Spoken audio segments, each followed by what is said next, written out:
그동안 우리 정부는 일본의 태도 변화 없이는 지소미아를 예정대로 종료하겠다라고 밝혀왔었죠. 그래서 종료 수순을 밟는 게 아니냐는 관측이 다수였었는데 막판에 반전이 있었습니다. 그 배경을 알아보겠습니다. 청와대를 연결합니다.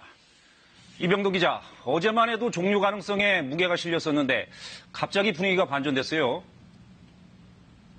네, 그렇습니다. 어제 오후만 해도 청와대 안에서는 종료 관측이 지배적이었습니다. 그런데 오늘 NSC 상임위에 문 대통령이 이례적으로 직접 참석한 데다 강경화 장관이 G20 외교장관 회의가 열리는 일본으로 간다는 사실이 알려지면서 무게추는 반전 가능성으로 급격하게 쏠렸습니다. 네, 이렇게 극적 반전이 일어난 이유가 있을 텐데요. 어떻게 분석해 볼 수 있을까요?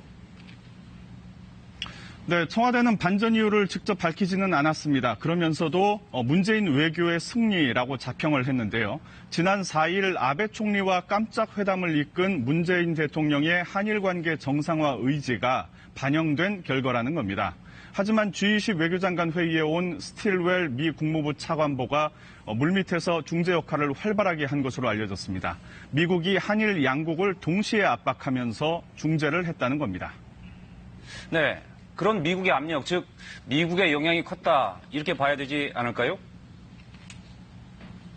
네, 그렇습니다. 이달 들어서 미 국무부와 국방부 고위 인사들이 잇따라서 우리나라를 찾았던 것 기억하실 겁니다. 지소미아 유지해야 한다, 공개적으로 압박했고요. 그래서 지난 월요일 김현종 2차장이 극비리에 미국을 다녀오기도 했습니다.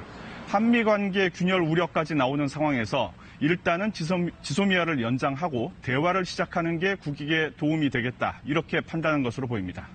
네. 그러나 얻은 거 없이 양보만 한 게 아니냐, 일부에선 이런 말도 나옵니다. 어떻게 봐야 될까요? 네, 정부는 일본의 논리를 깼다는 점에 의의를 두고 있습니다. 강제징용 배상 문제를 수출 규제와 연결시킨 일본의 주장을 지소미아와 수출 규제를 엮어서 그 주장을 깼다는 겁니다. 청와대는 다음 달 한일 정상회담을 갖기로 했다고 밝혔는데요. 다음 달 중국에서 열리는 한중일 정상회의에서 아베 총리와 만나 보다 실질적인 논의가 이루어지기를 기대하고 있습니다. 네, 청와대 이병도 기자였습니다.